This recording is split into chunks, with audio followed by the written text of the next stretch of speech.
Assalamualaikum warahmatullahi wabarakatuh. Selamat siang Bapak Ibu guru hebat. Perkenalkan, nama saya Heni Oktaria. Saya CGP angkatan 11 dari SD Negeri 204 Palembang. Saya akan mempresentasikan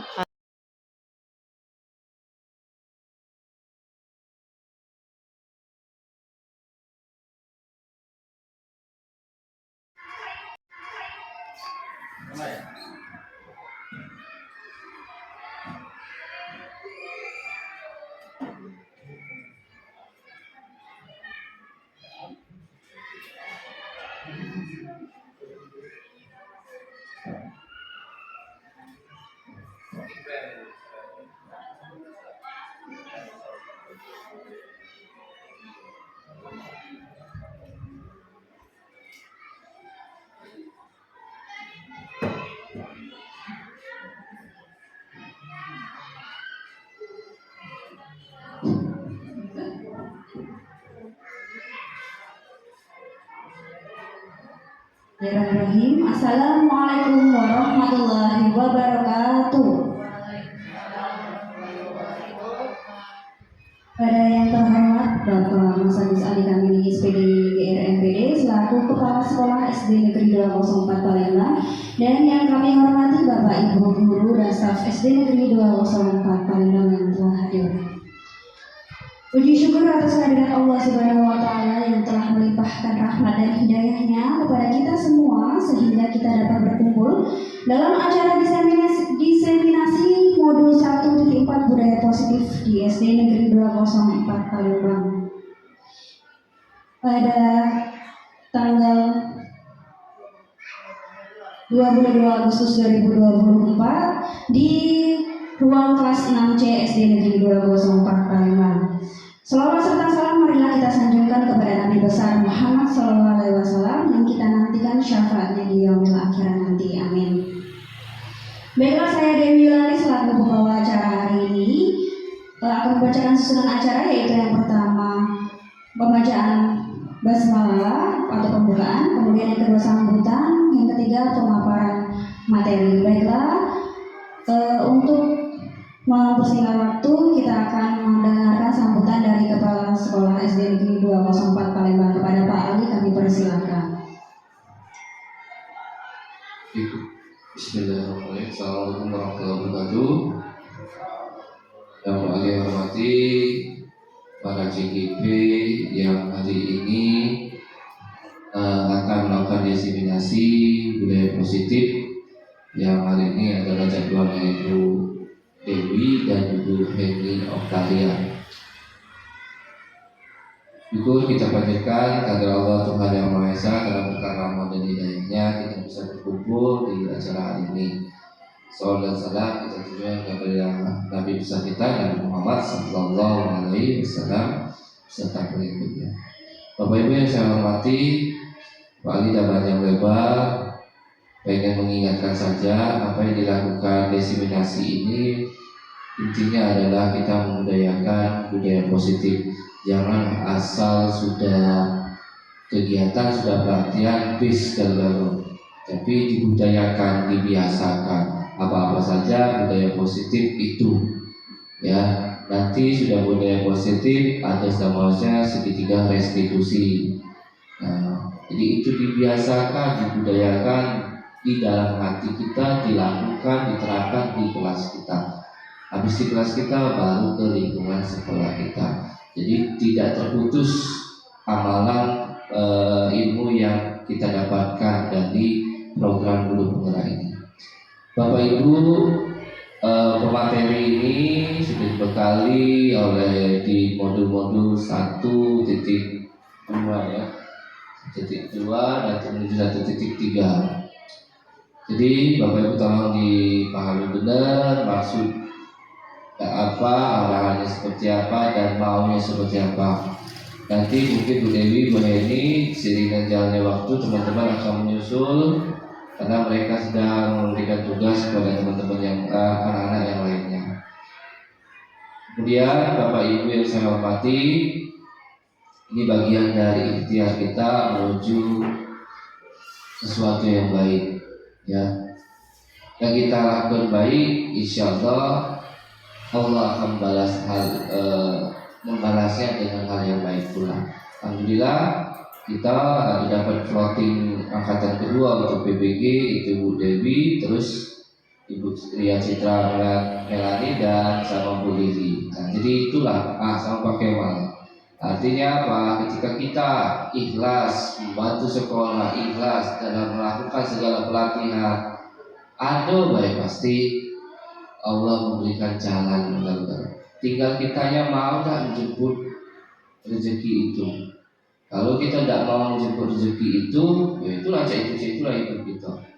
Makanya Bapak Ibu, dengan adanya budaya positif ini tolong disimak, didengarin dan dihayati dan diterapkan di kehidupan kita sehari-hari, khususnya di dalam kelas dan di sekolah kita. Oke, itu ya saja. Tetap semangat Bapak Ibu CGP yang lainnya. Paling tunggu CGP yang lainnya katanya komunikasi, maksud Bapak. Jadi jangan putus komunikasi. Ketika kalian mau apa, komunikasi dengan Bapak. Jangan Bapak yang komunikasi sama kamu, ya. Jadi kesannya Pak Ali yang bermuber. Nah, itu Pak Ali tak harap ke. Bukan Pak Ali pengen diuber, tidak. Tapi setidaknya Bapak Ibu punya inisiatif mau apa dan kenapa. Biar ketika ada permasalahan kita cari solusinya sama-sama. Jangan sampai sudah ada masalah, lata banyak masalah, nambah besar masalah, baru balik bandar ke Pak Ali. Nah, jadi jangan kayak itu. Jadi sebelum ada masalah kita bicarakan dulu, komunikasi dulu, ya. Semangat Bapak Ibu semua.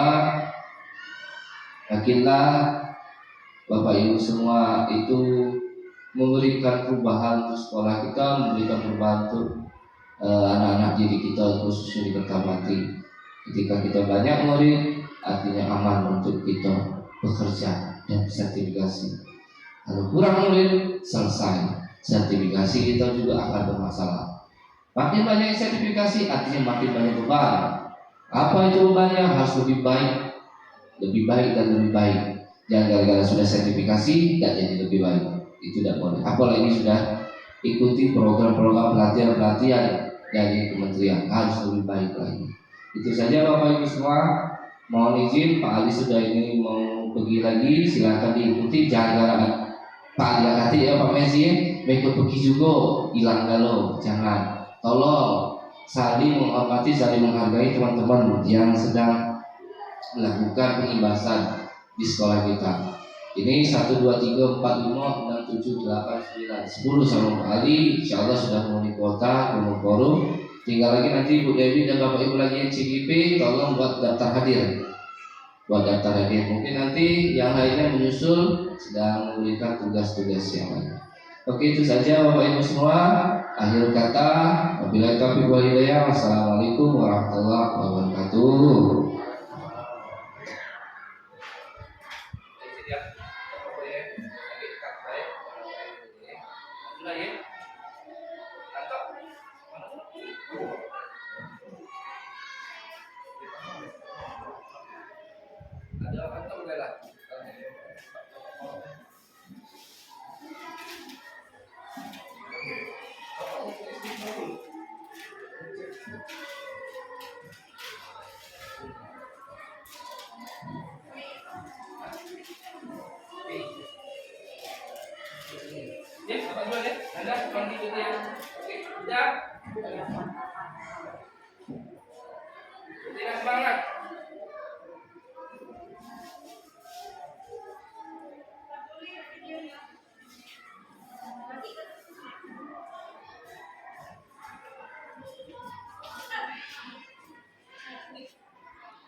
Baiklah Bapak Ibu, kita akan memulai diseminasinya.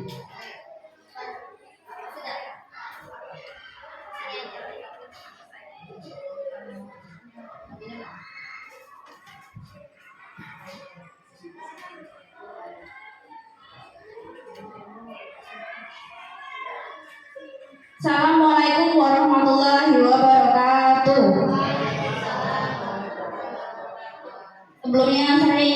mengucapkan terima kasih yang begitu besar kepada Bapak Ibu guru yang telah menyempatkan waktunya untuk mengikuti diseminasi budaya positif hari ini. Harapan yang kami inginkan adalah kedepannya kita dapat bersama-sama mewujudkan kebiasaan disiplin sehingga terciptanya budaya positif di SD Negeri 04 Palembang. Bapak Ibu, di sini kami bukan menggurui ya, tapi lebih tepatnya kita sharing karena di pendidikan guru penggerak ini kami diajarkan mengenai materi budaya positif sehingga alangkah baiknya materi yang begitu bermanfaat ini kita share atau kita biaskan kepada Bapak Ibu guru di sekolah.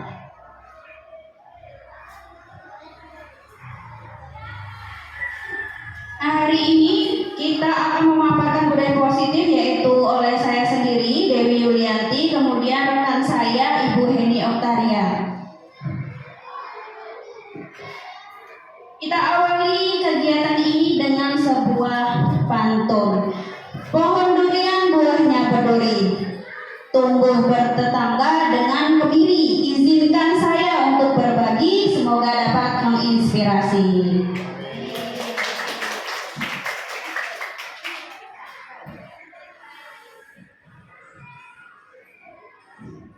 Nah, Bapak Ibu, sebelum kita mengetahui konsep-konsep atau materi-materi budaya positif, kita kenalan lebih dahulu mengenai tokoh-tokoh yang sangat terkenal. Ini adalah merupakan tokoh-tokoh yang akan teori-teori beliau akan kita gunakan untuk panduan dalam materi. Yang pertama yaitu Bapak Ki Hajar Dewantara. Beliau merupakan tokoh pahlawan Indonesia atau yang terkenal sebagai Bapak Pendidikan Nasional.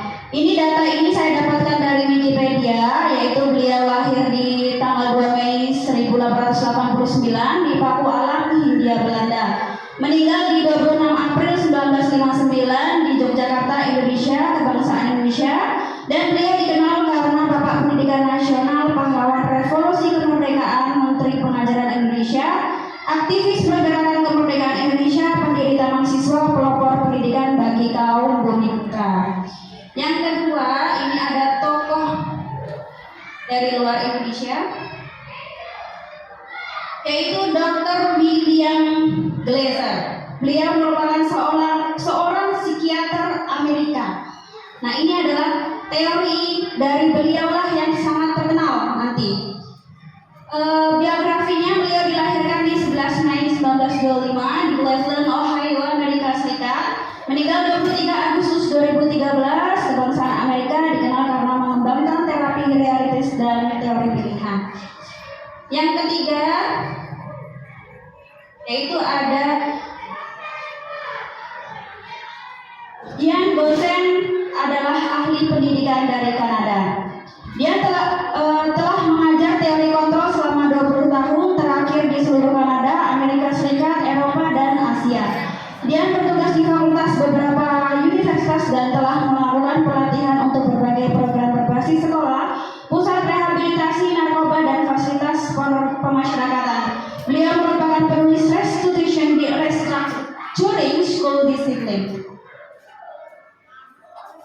Nah, ini ada pertanyaan pemantik. Nah, jadi Bapak Ibu saya akan memberikan pernyataan.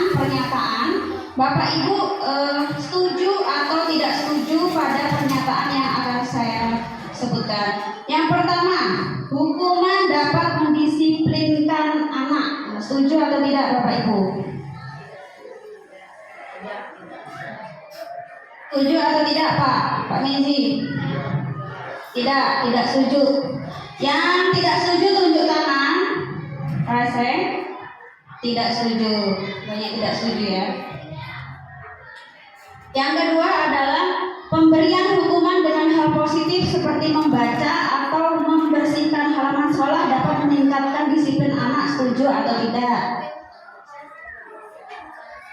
Pemberian hukuman setuju atau tidak? Setuju. Yang lain? Ada yang tidak setuju? Yang setuju tunjuk tangan. Setuju. Yang tidak setuju?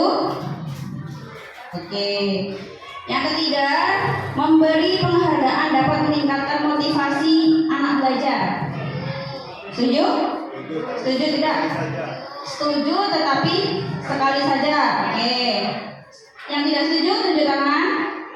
Tidak ada. Banyak yang setuju ya.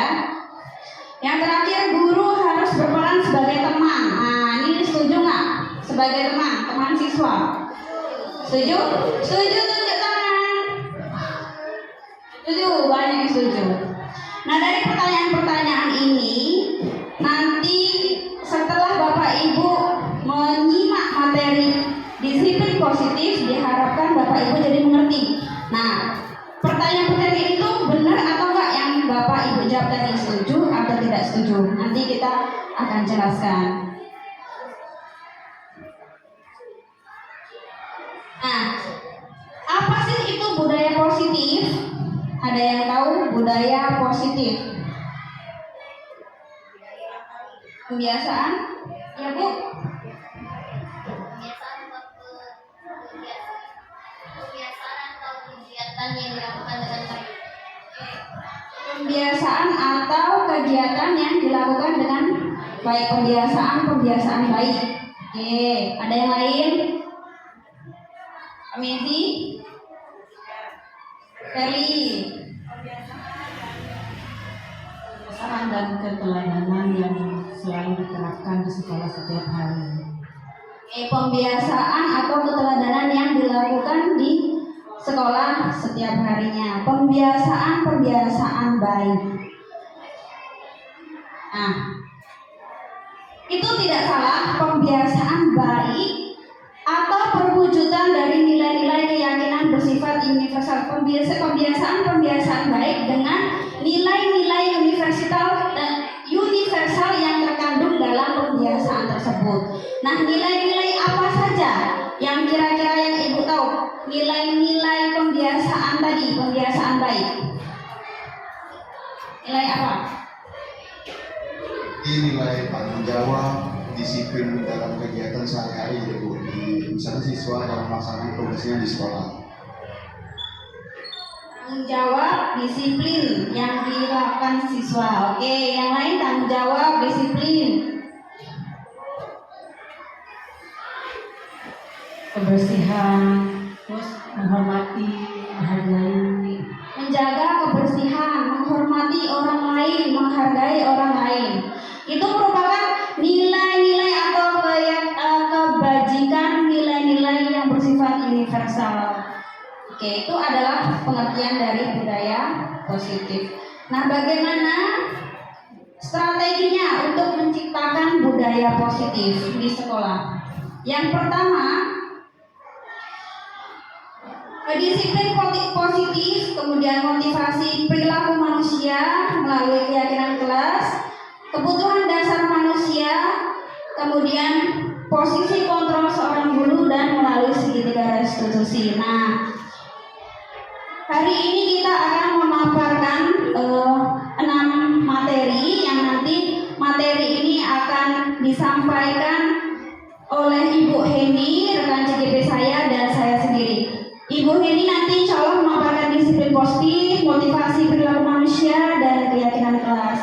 Begitupun dengan saya dari kebutuhan dasar manusia, posisi kontrol seorang guru, dan segitiga restitusi.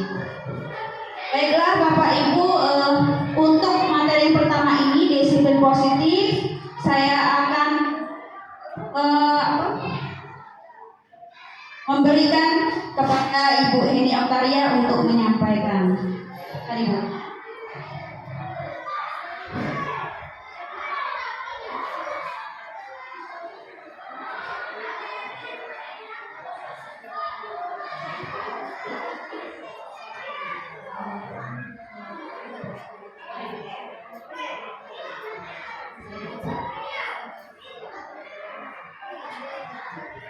Baiklah, Assalamualaikum warahmatullahi wabarakatuh.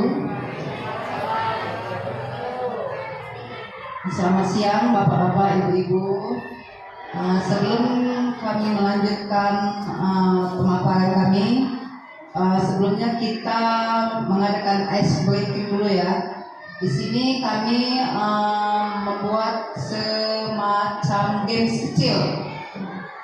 Mana games itu kita beri nama Cobalah Buka. Cobalah Buka. Jadi di sini dalam game ini Bapak Ibu guru dengan teman Anda di sebelah Anda kita berpasangan. Satu orang itu tugasnya menggenggam. Jadi silakan Bapak Ibu dengan teman sebelahnya siapa yang menggenggam, terus siapa nanti yang akan mencoba menjadi di sini kita gamesnya. Teman Anda mengepal salah satu tangan. Coba Anda bayangkan bahwa Anda dalam genggaman itu Anda menyimpan sesuatu yang sangat berharga. Entah itu uang, entah itu emas berlian. Pokoknya dalam bayangan Anda itu yang Anda genggam itu barang berharga. Nah, di sini tugas rekan di sebelah Anda membujuk Anda untuk membuka kepala tangan tersebut. Apakah teman Anda akan tergoda dengan pujukan Anda sehingga dia membuka, atau teman Anda itu akan tetap mempertahankan kepala tangannya tersebut? Nah, silakan Bapak Ibu dengan teman sebelahnya siapa yang menggenggam, kemudian siapa yang membujuk. Nah, silakan yang tidak menggenggam silakan membujuk temannya. Bagaimana cara Anda membujuk teman Anda supaya teman Anda membuka kepala tangannya?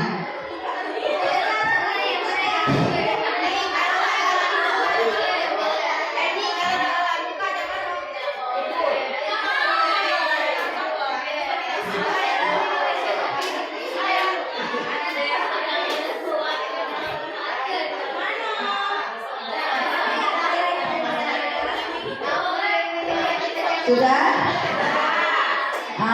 Jadi di sini saya minta satu orang ke Ibu Lili dan Ibu Yulia. Siapa yang mengepal? Bagaimana Ibu Yulia? Ibu Yulia membuka atau tetap menutup? Tidak akan dibuka, tetap ditutup. Ditutup sampai ditutup.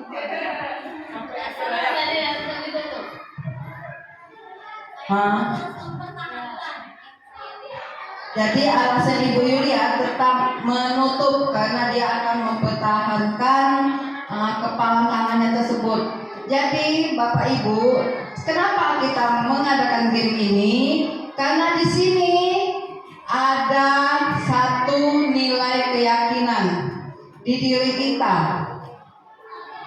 Jika kita tetap mengepalkan tangan kita, berarti kita tetap pada keyakinan diri kita. Jadi yang bisa mengontrol diri kita itu kita sendiri. Apakah kita mudah dibujuk atau tidak? Jadi itu alasan kenapa kami mengadakan game tersebut. Jadi keyakinan itu dari diri kita sendiri, Bapak Ibu. Nah, jadi di sini rata-rata mengepalkan semua ya.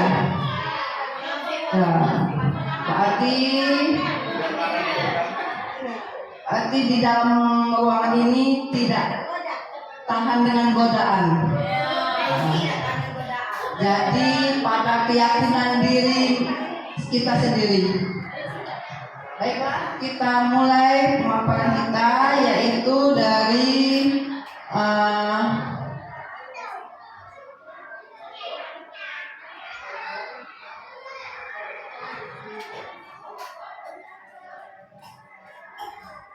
pembelajaran dengan paradigma learning.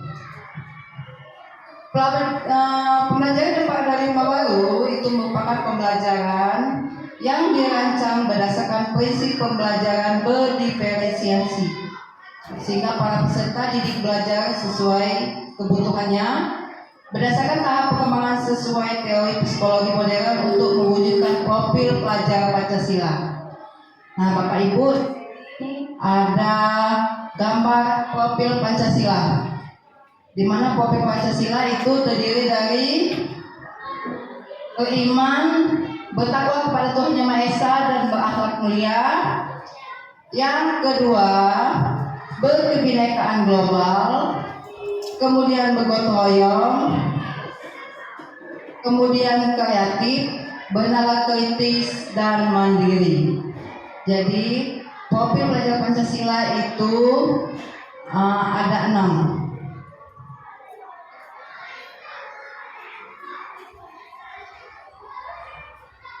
Kemudian mengubah paradigma stimulus respon ke pendekatan teori kontrol. Stimulus responnya kebutuhan kita sama. Kemudian teori kontrolnya realitas kebutuhan kita berbeda. Stimulus respon semua orang melihat yang sama. Kemudian teori kontrolnya setiap orang memiliki gambaran berbeda. Stimulus respon lagi, kita mencoba mengubah agar orang berpandangan sama dengan kita. Terus teori kontrolnya, semua perilaku memiliki tujuan. Stimulus respon lagi, orang lain bisa mengontrol saya. Teori kontrolnya, Anda tidak bisa mengontrol diri orang lain.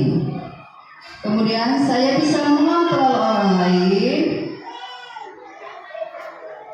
Anda tidak bisa mengontrol diri orang lain.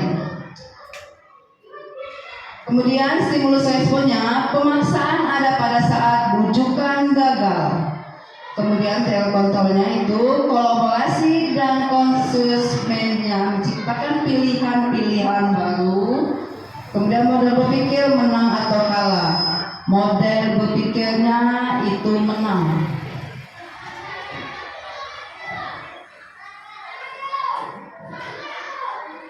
Kemudian miskonsepsi tentang teori kontrol. Di situ ada gambar orang yang posisinya dikontrol orang lain. Ilusi guru mengontrol murid. Kemudian ilusi bahwa semua penguatan positif, efektif, dan bermanfaat. Kemudian ilusi bahwa kritikan dan membuat rasa bersalah mampu menguatkan karakter. Kemudian ilusi bahwa orang dewasa berhak memaksa. Bagaimana menurut Bapak Ibu? Ilusi guru mengontrol murid bagaimana? Apakah guru harus selalu mengontrol murid? Tidak. Alasannya? Karena murid mengontrol dirinya sendiri. Kemudian ilusi bahwa semua penguatan positif, efektif, dan bermanfaat. Penguatan positif, efektif, dan bermanfaat. Betul atau tidak?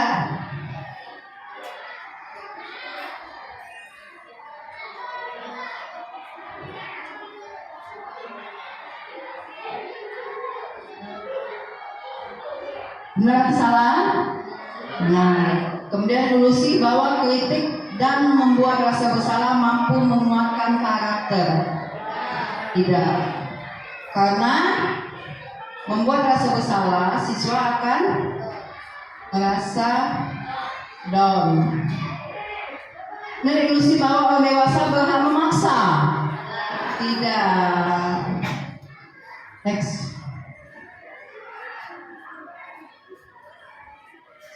Nah, di sini disiplin positif. Seperti yang dijelaskan Ibu Dewi tadi, disiplin itu berasal dari kata disiplin yang artinya belajar.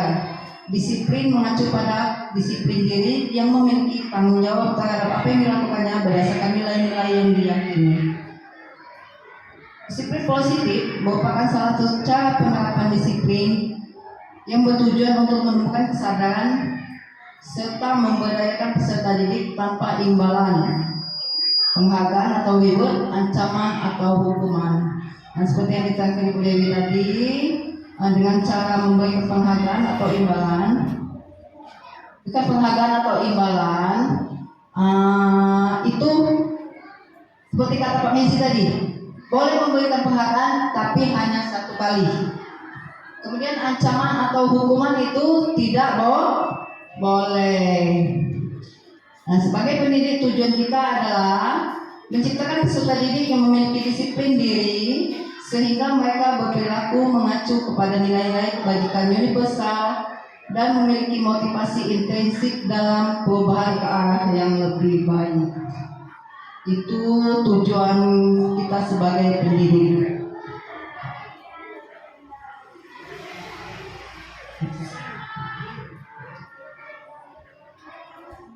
Nilai yang disepakati bersama lepas dari suku bangsa, agama, bahasa maupun latar belakang. Contoh nilai kebajikan institusi atau organisasi. Yang pertama itu profil pelajar Pancasila.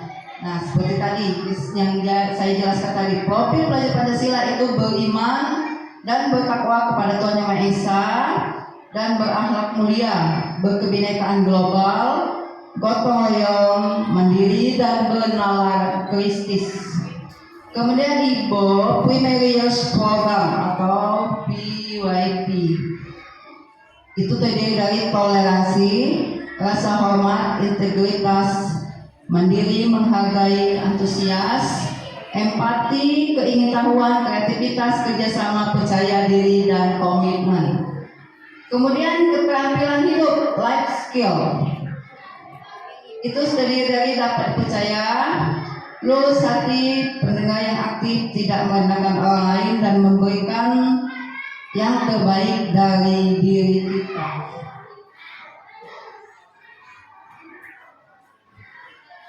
Kemudian yang akan saya paparkan itu motivasi perilaku manusia. Motivasi perilaku manusia itu terdiri 2. Yang pertama itu motivasi ekstrinsik dan motivasi intrinsik. Motivasi ekstrinsik itu untuk menghindari ketidaknyamanan atau hukuman dan untuk mendapatkan imbalan atau penghargaan dari orang lain, itu motivasi ekstrinsik. Kemudian untuk motivasi intrinsiknya, untuk menjadi orang yang mereka inginkan dan menghargai diri sendiri dengan nilai-nilai yang mereka percaya. Nah, di sini ada 3. Yang pertama itu hukuman, konsekuensi, dan restitusi. Hukuman itu tidak terencana atau secara tiba-tiba. Kemudian murid tidak tahu apa yang akan terjadi atau tidak dilibatkan. Bersifat satu arah, berupa hukuman fisik dan psikis. Nah, hukuman ini kita sering terjadi kalau anak berbuat kesalahan. Kemudian konsekuensi.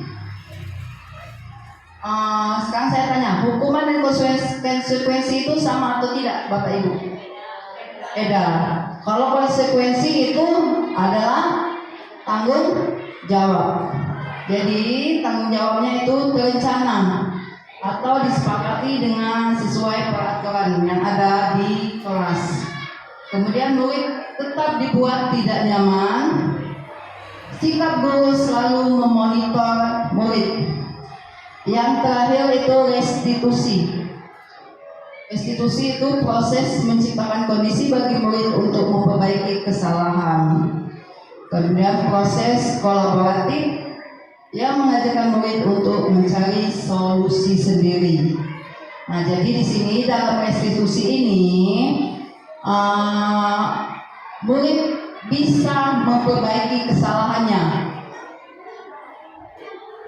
dengan cara meminta maaf atau bertanggung jawab apa yang dia lakukan. Kemudian dia juga bisa mencari cara dia sendiri, solusi, cara dia untuk memperbaiki kesalahannya.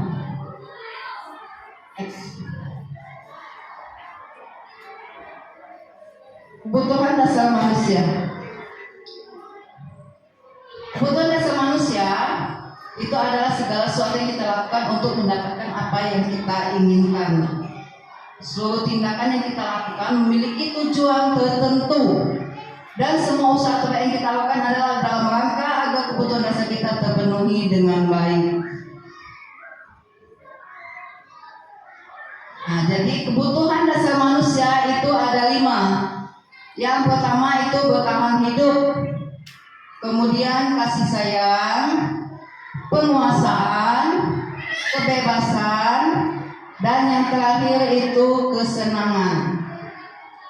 Bertahan hidup itu contohnya makanan, pakaian, tempat tinggal, keamanan, dan kesehatan.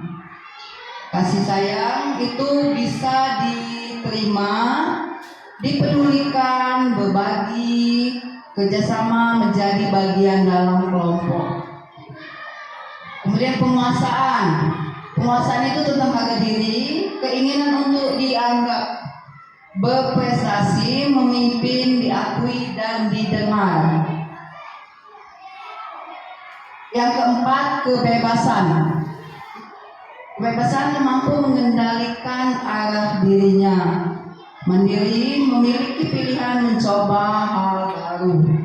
Yang terakhir itu kesenangan. Yang kesenangan itu bermain, humor, antusiasme, dan tertawa. Nah, jadi di antara 5 kebutuhan dasar ini berbeda semua, Bapak Ibu. Di mana dia ada bertahan hidup, di mana dia kasih sayang, di mana penguasaan, kebebasan, dan kesenangan.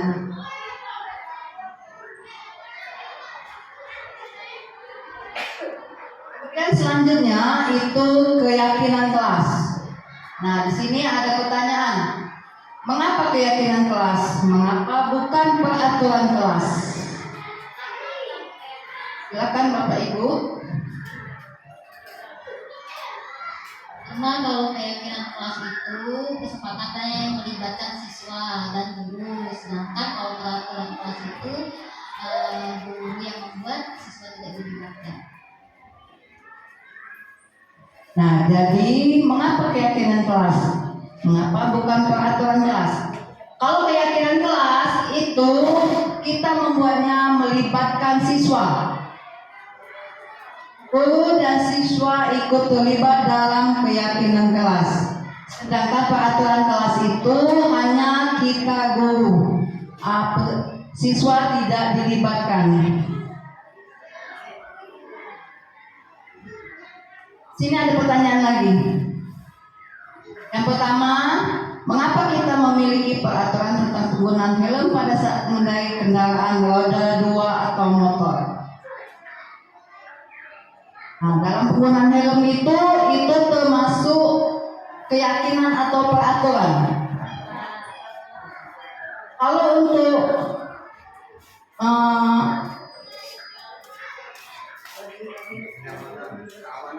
untuk keamanan itu memang peraturan.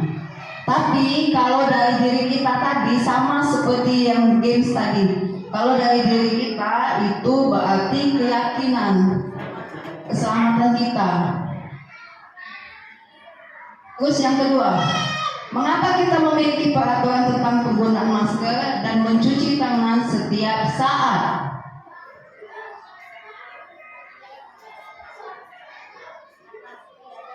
Jaga kesehatan.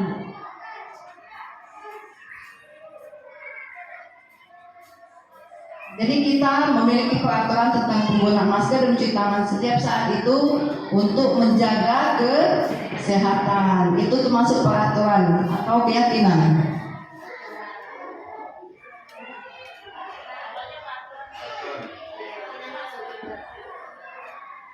Peraturan atau keyakinan? Keyakinan, karena itu dari diri kita.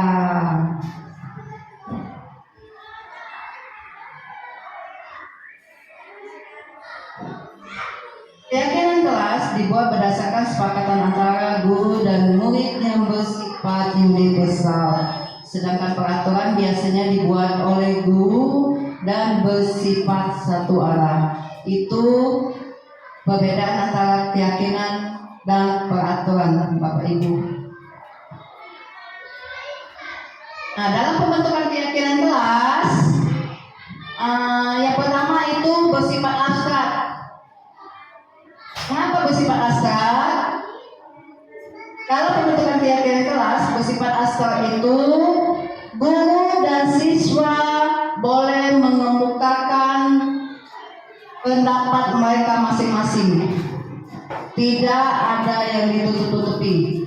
Siswa ingin menyampaikan pendapatnya diperbolehkan. Kemudian berupa pernyataan universal. Yang ketiga dibuat dalam pernyataan positif. Kemudian sedikit saja agar mudah diingat. Contohnya, dilarang membuang sampah sembarangan. Kemudian jagalah kebersihan.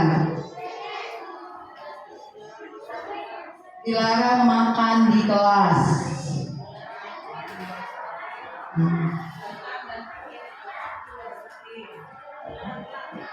Dilarang telat, bisa.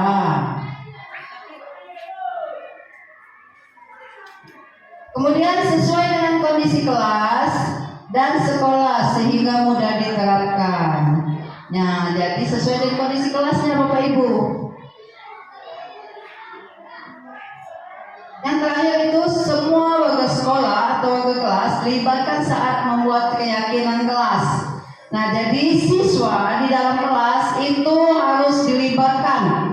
Tidak ada yang dipilih atau dipilih hanya orang 5 orang 10. Semuanya boleh mengemukakan untuk pembuatan keyakinan kelas ini.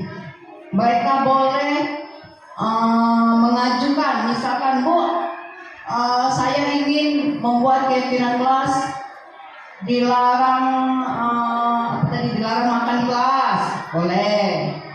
Jadi tidak ada larangan untuk siswa mengemukakan pendapat mereka masing-masing.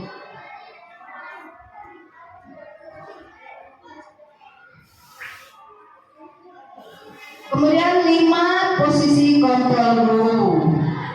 Yang pertama itu sebagai penghukum, kemudian pembuat merasa bersalah, kemudian teman, yang keempat pemantau, yang kelima manajer. Contoh penerapan 5 posisi kontrol guru. Kasus. Ini kasusnya misalkan siswa tidak memakai atribut lengkap saat upacara bendera. Ini sering terjadi Bapak Ibu. Setiap upacara bendera itu kita selalu melihat siswa kita tidak lengkap. Ada yang tidak memakai topi, ada yang tidak memakai dasi, atau tali pinggang, atau tidak pakai kaos kaki.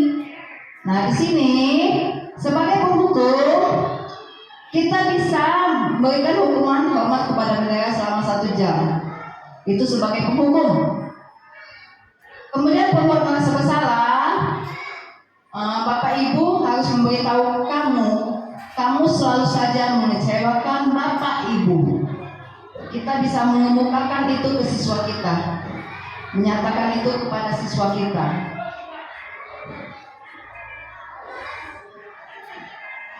Kemudian sebagai teman dan sebagai pemantau. Sebagai teman, kita bisa mengatakan kepada siswa kita, ayo dong ikuti aturan sekolah. Tolong bantu Bapak Ibu ya sekali ini. Ya sudah, tidak apa-apa. Lain kali jangan sampai berbuat seperti ini lagi ya. Itu sebagai teman. Kalau sebagai pemantau, kamu sudah melanggar peraturan sekolah. Kamu tahu konsekuensinya. Setelah upacara kamu beli atributnya ke koperasi dan jangan diulangi lagi. Kemudian yang terakhir itu sebagai manajer. Manajer itu kita menanyakan kepada siswa kita apa kesalahannya. Terus bagaimana cara siswa kita memperbaiki kesalahannya tersebut.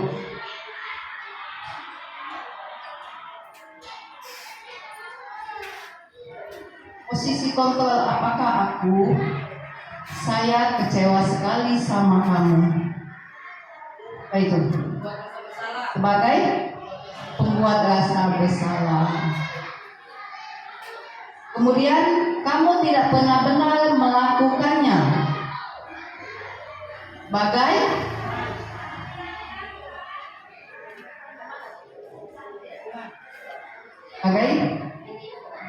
kamu tidak pernah benar melakukannya.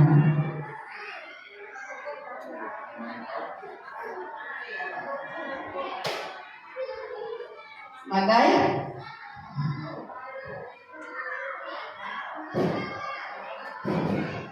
Ibu Sally, sebagai teman Bapak Ibu, sebagai teman atau sebagai pemantau?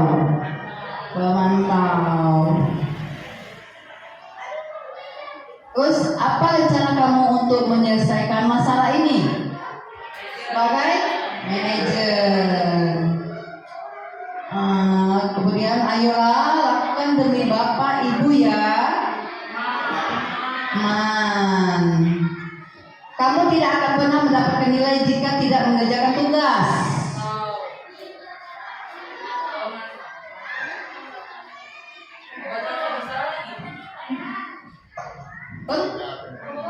Buku.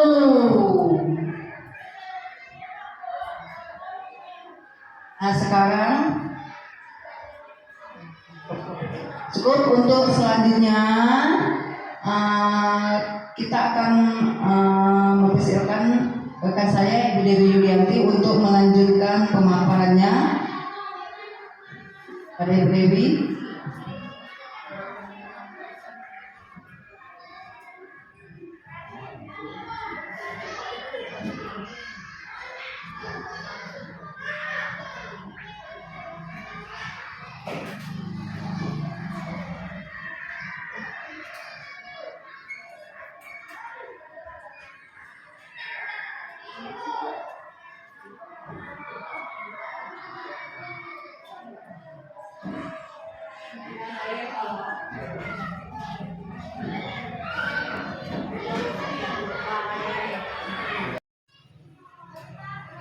Itulah hasil presentasi diseminasi budaya positif modul 1.4 saya. Terima kasih telah menyaksikan. Wassalamualaikum warahmatullahi wabarakatuh.